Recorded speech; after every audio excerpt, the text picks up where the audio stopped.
Ça va faire bientôt 15 ans que Satoshi Nakamoto a disparu et qu'il a laissé derrière lui les clés de son invention. Cette disparition est l'un des mystères les plus palpitants et inextricables de notre ère, et c'est pas prêt de changer. Enfin, pas sûr en fait, parce qu'on a un petit malin qui a fait une découverte assez intrigante. D'après lui, Satoshi aurait pu être actif un peu plus longtemps qu'il a bien voulu nous faire croire, et peut-être même qu'il a laissé des traces dans les bases de données d'un exchange centralisé. Je vais pas vous teaser plus que ça, parce que ça me paraît suffisant. Pour la première fois depuis un petit moment, on a une piste, des nouveaux éléments qui viennent peut-être éclaircir un peu toutes les zones d'ombre qui entourent l'inconnu le plus riche du monde. Alors asseyez-vous confortablement, on va voir de quoi il en retourne, et pour ça, faut faire un rapide retour en arrière.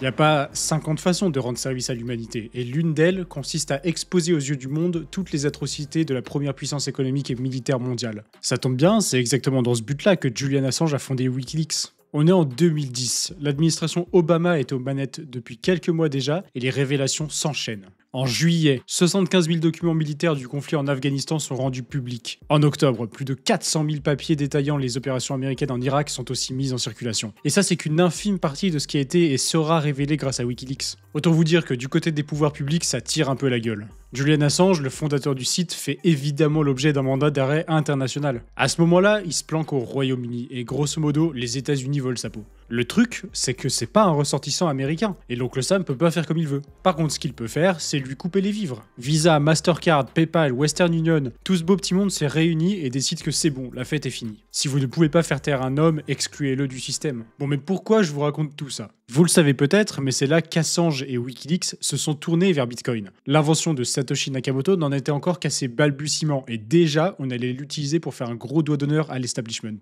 C'est pendant cette bataille que le monde entier s'est rendu compte qu'un État pouvait étouffer un adversaire en lui coupant l'accès au système monétaire mondial. Et c'est aussi là qu'on se rendait compte que pour une fois, on avait les armes pour lutter. Wikileaks a récolté plus de 4000 bitcoins en donations et ça leur a clairement sauvé la mise. Et dans le même temps, il y a un certain Satoshi Nakamoto qui commence un peu à s'inquiéter. Oui, parce qu'à ce moment-là, il est encore actif dans le développement de Bitcoin. Ça fait même pas 2 ans que le white paper est sorti. Bitcoin a encore besoin d'ajustements, il est toujours vulnérable quelque part. Wikileaks a foutu un coup de pied dans le nid de frelon et maintenant l'essaim se dirige vers nous. Ça, c'est le dernier message de Satoshi Nakamoto sur Bitcoin Talk, le principal forum dédié à Bitcoin. Bon, en vrai, c'est pas tout à fait le dernier message. Il en a posté un le lendemain, mais c'était technique, un peu rasoir et nettement moins poétique. Alors on va garder celui-là. Parce qu'au fond, c'est la même chose. Ce jour-là, Satoshi Nakamoto disparaissait des radars. Bon, c'est pas uniquement à cause de Wikileaks non plus. Pour la petite histoire, Gavin Andresen, un développeur Bitcoin de la première heure, venait d'être invité par la CIA pour parler de l'invention de Satoshi. C'est là qu'il a décidé de débrancher. Plus aucun message, plus aucun signe de vie, rien. Depuis ce jour, la bête a été libérée. Bitcoin n'a fait que grandir, s'améliorer, faisant et défaisant des fortunes, déchaînant les passions, depuis plus de 15 ans maintenant.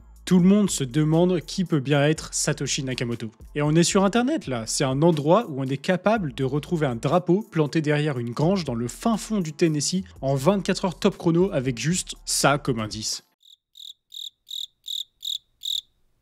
C'est pas facile de se cacher d'internet, particulièrement quand vous êtes dans le top 20 des plus grandes fortunes mondiales et que quiconque met la main sur vous devient instantanément l'un des plus grands détectives que la Terre n'ait jamais porté. Plus de 100 milliards de dollars, c'est la fortune estimée de Satoshi Nakamoto. Sur le papier évidemment, car ces bitcoins n'ont a priori jamais bougé. Oui, parce que pour ceux qui ne seraient pas au courant, c'est Satoshi, entre autres, qui minait les premiers blocs de bitcoin. Et il en a amassé plus d'1 million comme ça. Ces adresses, on les connaît, hein, et évidemment, elles sont surveillées de très près. Ça, c'est l'une d'entre elles. Si on remonte assez loin, on voit que la première transaction date du bloc 0, c'est-à-dire le Genesis block, et que depuis, aucune transaction sortante n'a été enregistrée. Bon, évidemment, l'enquête est toujours en cours. Tout le monde veut savoir qui se cache derrière le mystérieux créateur du système de cash électronique le plus sécurisé au monde. Et bah, figurez-vous que récemment, on a eu du nouveau. Il se pourrait bien que Kraken, le célèbre exchange, soit au courant de l'identité de Satoshi. C'est ce que pense Connor Grogan, en tout cas. C'est un directeur de chez Coinbase. D'après lui, Satoshi aurait été actif jusqu'en 2014, soit plusieurs années après sa disparition présumée. Et il s'en passe à nulle part, hein. Il y a quelques indices qui vont dans son sens. Une série d'adresses identifiées comme appartenant au Patoshi Mining Pattern a été récemment répertoriée, augmentant encore le nombre de BTC attribués comme appartenant à Satoshi. Attends, Patoshi Mining quoi? C'est quoi ça? Le Patoshi Mining Pattern, c'est un modèle découvert en 2013 par Sergio Demian Lerner, un chercheur en cybersécurité.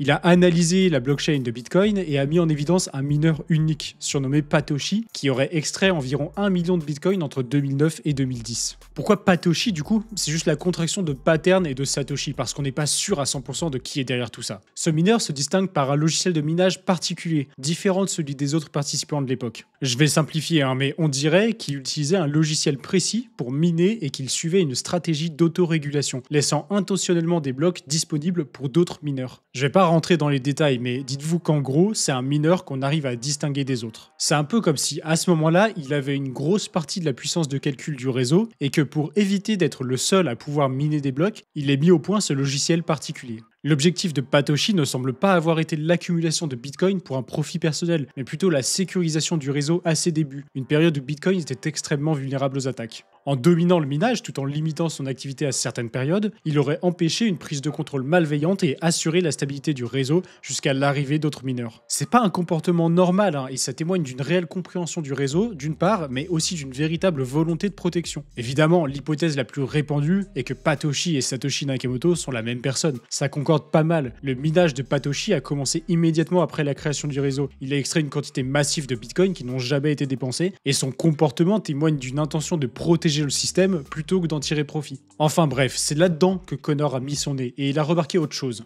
Il est tombé sur des transactions sortantes un peu étranges vers une adresse reliée à Cavirtex, un exchange canadien. C'est la première preuve on-chain qui pourrait relier Satoshi à un exchange centralisé. Problème, en 2015, Cavirtex a fermé ses portes suite à des soucis de sécurité. Enfin, c'est pas tant un problème que ça au final, parce que l'exchange et sa base client ont fini par être rachetés par Kraken l'année d'après. Et normalement, là vous me voyez venir. Il y a un monde où les informations de KYC des clients ont été transmises dans l'eau lors du rachat. C'était un peu le Far West à cette époque, et on n'est pas sûr à 100% que l'exchange canadien pratiquait une politique de KYC. Mais un message sur Bitcoin Talk datant de février 2014 semble aller en ce sens, en classant Cavirtex dans la liste des exchanges avec un KYC plutôt strict. Du coup, ça se trouve, Kraken dispose toujours de ces informations et il les teste jalousement. C'est qu'une hypothèse, mais c'est une piste plutôt crédible. D'ailleurs, Connor note aussi que ces adresses seraient liées à une autre adresse active connue comme étant l'une des plus grosses adresses de Bitcoin, contenant pour 3 milliards de dollars de BTC au cours actuel. Il note aussi que ces adresses sont liées au financement du faucet de Bitcoin. Avant, il y avait un site où vous pouviez obtenir des Bitcoins gratuitement en un seul clic. Il suffisait juste de résoudre un CAPTCHA et on vous donnait 5 BTC. Sympa, non? Ce site a été créé par Andreessen, justement. Vous savez, le gars qui a été parlé de Bitcoin à la CIA et qui a précipité la disparition de Satoshi. Bref, ce que Connor met en lumière là, c'est que si ça se trouve, il reste encore pas mal d'indices qui pourraient nous conduire à la véritable identité de Satoshi Nakamoto. Et d'après lui, les plateformes d'exchange et leurs bases de données pourraient contenir de précieuses pistes. C'est un vrai travail d'enquête et l'identité de Satoshi est indéniablement l'un des mystères les mieux gardés de ce siècle. Rien que l'année dernière, on a un documentaire qui est sorti en teasant tout le monde. On sait qui est Satoshi Nakamoto, qu'il disait. Et ça vient pas de Guignol a priori, c'est un documentaire HBO. Et pour eux, il s'agit de Peter Todd. Bon alors pour la petite histoire, Peter Todd c'est un développeur de la première heure de Bitcoin. D'ailleurs coïncidence ou pas, Todd est canadien. Exactement le genre de personne qui pourrait avoir besoin des services d'un exchange canadien, non?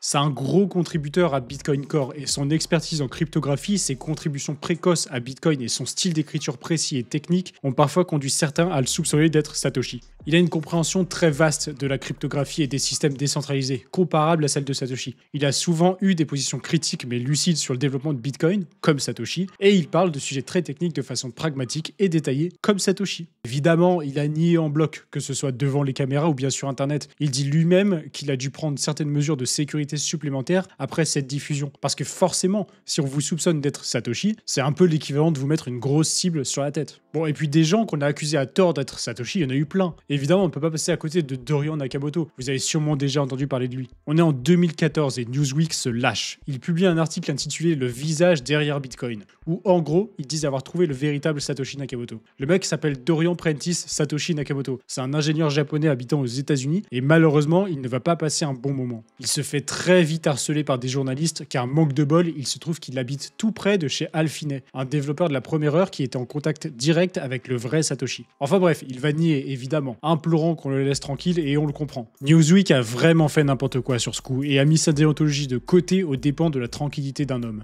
Leur taf a consisté à trouver un Satoshi Nakamoto et à dire au monde entier « Regardez, c'est lui !» C'est à peu près aussi stupide que de chercher un John Doe, d'ouvrir un annuaire, d'en trouver un et de dire « Regardez, c'est lui le fameux John Doe !» Pour ceux du fond, John Doe, c'est un peu l'équivalent de Monsieur X aux États-Unis. Quand on connaît pas l'identité d'une personne, on l'appelle John Doe, c'est comme ça. Bref, Dorian Nakamoto, mauvaise pioche. Une piste un peu moins foireuse, c'est Nick Szabo. C'est un cryptographe et informaticien de renom ayant travaillé sur des concepts fondamentaux qui ont directement inspiré Bitcoin. Genre par exemple BitGold, une monnaie numérique décentralisée décrite en 1998. Bien avant Bitcoin du coup. C'est un système qui ressemble à s'y méprendre à Bitcoin mais en un peu moins abouti. Il y avait déjà de la preuve de travail et cette idée de monnaie incensurable. C'est même lui qui parlait pour la première fois de smart contract en 94. Bref, c'était un précurseur. Il y a même eu des analyses linguistiques concluant de grandes ressemblances entre Satoshi et Szabo. En 2014, un chercheur en stylométrie a affirmé que c'était le candidat le plus probable compte tenu des ressemblances de son style avec celui du white paper de Bitcoin.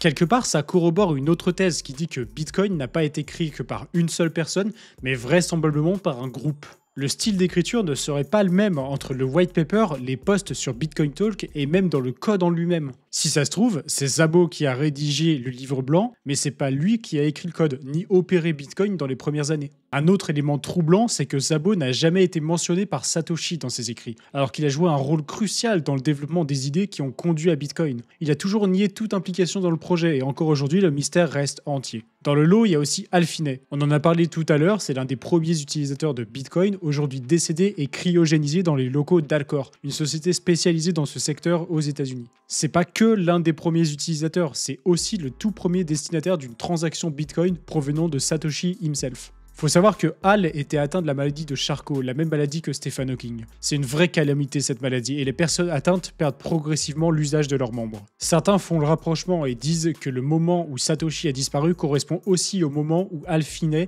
était dans une phase où sa maladie l'handicapait profondément et que ça pourrait être un indice sur sa véritable identité. Ça voudrait dire que la toute première transaction de Bitcoin pourrait avoir été réalisée par Satoshi en s'envoyant les coins lui-même. Assez peu probable si vous voulez mon avis, surtout connaissant l'obsession de Satoshi pour l'anonymat. Mais bon, c'est l'une des théories. Après tout, l'une des meilleures cachettes, ça pourrait être sous le nez de tout le monde.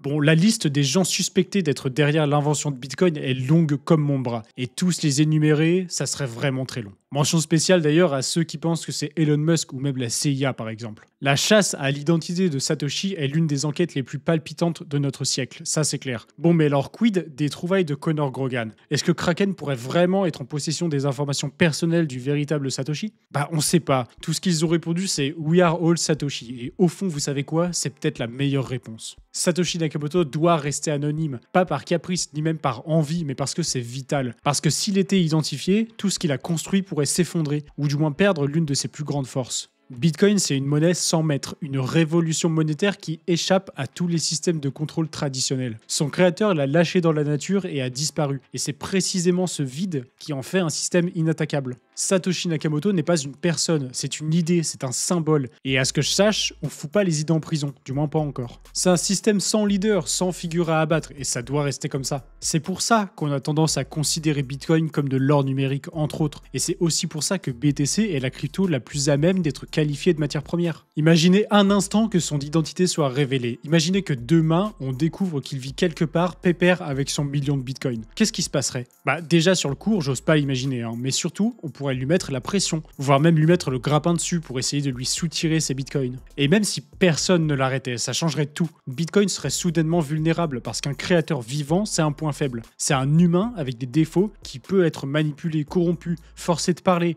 et surtout, qui a une image. Bitcoin n'a pas d'image, c'est précisément pour ça que la réponse de Kraken fait sens. We are all Satoshi, on est tous Satoshi. Bitcoin, c'est ses utilisateurs, ses mineurs, ses développeurs, bref, c'est sa communauté. La disparition de Satoshi, c'est la cerise sur le gâteau de son travail et de ce qu'il a accompli. Vous vous souvenez en début de vidéo, quand je vous disais qu'il n'y a pas 50 façons de rendre service à l'humanité? Bah il se pourrait que ce soit ça, la véritable contribution de Satoshi Nakamoto. S'effacer et nous laisser les clés de son invention. Alors oui, on veut tous savoir qui était Satoshi, et moi aussi, mon cœur en rêve d'envie, mais ma raison me dit le contraire. On sait pas qui est Satoshi, et on saura probablement jamais, et au fond, on s'en fiche. Satoshi Nakamoto n'existe plus, et c'est très bien comme ça. On arrive à la fin de cette vidéo et même si l'actu reste très chargée, ça fait du bien de se raconter des histoires de temps en temps. En parlant d'actu d'ailleurs, n'hésitez pas à rejoindre notre canal Telegram d'actualité. On vous résume les dernières news de l'écosystème en direct live le plus rapidement possible. C'est un gros travail de veille et ça peut vraiment faire la différence en vous faisant gagner un temps fou. On est plus de 10 000 et c'est totalement gratuit, alors n'hésitez pas, je vous mets le lien en description. Si la vidéo vous a plu, laissez un like, partagez et surtout abonnez-vous pour ne rien louper. Dites-moi en commentaire si vous pensez que Satoshi va revenir un jour et ce que ça voudrait dire pour Bitcoin. Et vous pensez que c'est qui Satoshi d'ailleurs? Je suis curieux d'avoir votre avis. Dites-moi aussi si vous avez des idées de sujets pour de futures vidéos, je lis attentivement tous vos commentaires. D'ici là, on se dit à la prochaine. Bye.